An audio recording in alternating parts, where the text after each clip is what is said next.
नमस्कार दोस्तों, आज मैं फिर आप लोगों के सामने एक नई कहानी के साथ आ चुका हूं, जिसे आप लोग हिंदी स्टोरी माई वेबसाइट पर भी पढ़ सकते हैं। तो अब आपका और ज़्यादा समय ना लेते हुए सीधे कहानी पे आता हूं। विजय अलवर के एक छोटे से स्कूल में टीचर के तौर पे काम किया करता था। दिन शनिवार का था। सुबह से बारिश रुकने का नाम नहीं ले रही थी और अब तो 11 बज चुके थे, लेकिन बारिश अभी भी ज़ोरों शोरों से हो रही थी। विजय खिड़की पर खड़ा बाहर बारिश को देख रहा था। तभी अंदर से उसकी बीवी की आवाज़ आई। विजय विजय हाँ, अब भी आया, बोलकर विजय कुछ कदम ही चला था कि उसे याद आया कि उसकी बीवी तो 20 दिन पहले ही मर चुकी है। तो फिर अंदर से किसकी आवाज़ आ रही है जो उसे उसका नाम लेकर बुला रही है? बीवी के मरने के बाद तो इस घर में वो अकेला रहता है, तो ये किसकी आवाज़ है जो उसे उसका नाम लेकर बुला रही है? फिर विजय ने सोचा, बीवी से इतना प्यार के कारण हो सकता है उसे वहम हुआ हो, और वापस बिस्तर की तरफ सोने के लिए चला जाता है। बिस्तर पर जाने के थोड़ी देर बाद ही विजय की आंख लग जाती है। अभी सोए हुए करीब 1 घंटा ही हुआ था, तभी उसके फ़ोन की घंटी बजती है।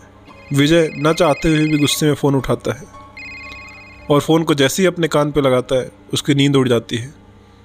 उसकी आंखें फटी की फटी रह जाती हैं। उसे यकीन नहीं हो रहा था कि ये कोई सपना है या हकीकत, क्योंकि फ़ोन के दूसरी तरफ कोई और नहीं बल्कि उसकी मरी हुई बीवी माया की आवाज़ आ रही थी, और वो बोल रही थी, विजय, मुझे तुम्हारी याद आ रही है और मैं आपको लेने आ रही हूँ।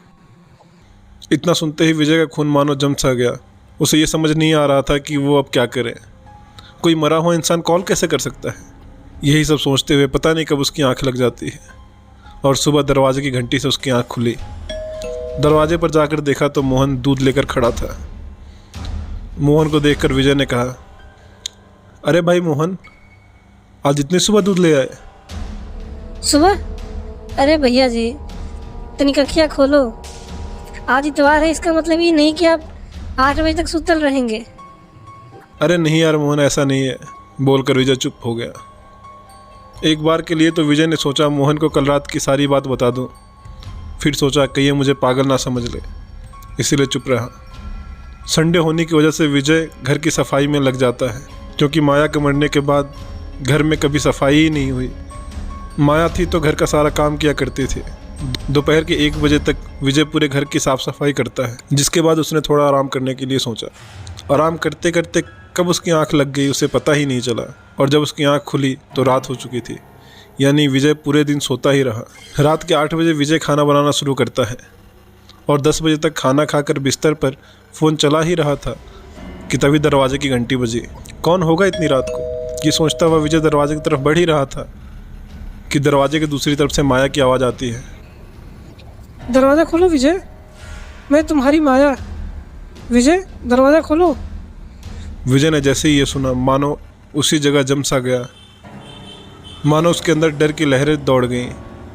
विजय को कुछ समझ नहीं आ रहा था कि वो अब क्या करे। तभी उसके पीछे से माया की आवाज़ आती है। खड़े खड़े दरवाजे को क्या देख रहे हो? कब से कोई घंटी बजा रहा है, जाओ दरवाज़ा खोलो। सुनकर विजय में इतनी हिम्मत नहीं हुई कि वो पीछे मुड़कर देखे। वो खड़ा खड़ा बस यही सोच रहा था कि माया तो अभी दरवाजे की दूसरी तरफ थी, तो फिर अंदर कैसे आई? फिर भी विजय ने जैसे तैसे हिम्मत करके पीछे मुड़ा, और पीछे मुड़ते ही उसके होश उड़ जाते हैं, क्योंकि पीछे कोई नहीं था। विजय को कुछ समझ नहीं आ रहा था। फिर भी एक बार हिम्मत करके वो दरवाज़ा खोलता है, और दरवाजे पर कोई और नहीं बल्कि माया थी, जो उसे देखकर मुस्कुरा रही थी। ये देखकर विजय के हाथ पैर कांपने लग गए, और जब आँख खुली तो उसके सामने मोहन खड़ा था। विजय डर के मारे घर के बाहर ही बेहोश हो चुका था। मोहन ने विजय से पूछा, भैया ये सब ठीक तो है ना? एक बार विजय ने सोचा कि इस बार तो मोहन को सब बता देता हूँ, लेकिन फिर वही डर उसके मन में आ गया कि कहीं मोहन उसे पागल ना समझ ले। यही सोचते हुए विजय ने मोहन से बोला, अरे कुछ नहीं यार, बस थोड़ा चक्कर आ गया था, लेकिन अब मैं ठीक हूँ। पूरे दिन विजय पिछली रात के बारे में सोचता रहा कि माया सच में आई थी या बस ये उसका भ्रम था।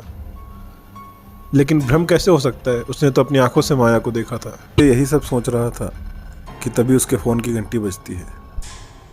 किसी अनजान नंबर से विजय को फ़ोन आया था। विजय फ़ोन उठाकर 3-4 बार हेलो हेलो बोलता है, लेकिन दूसरी तरफ से कोई आवाज़ नहीं आती।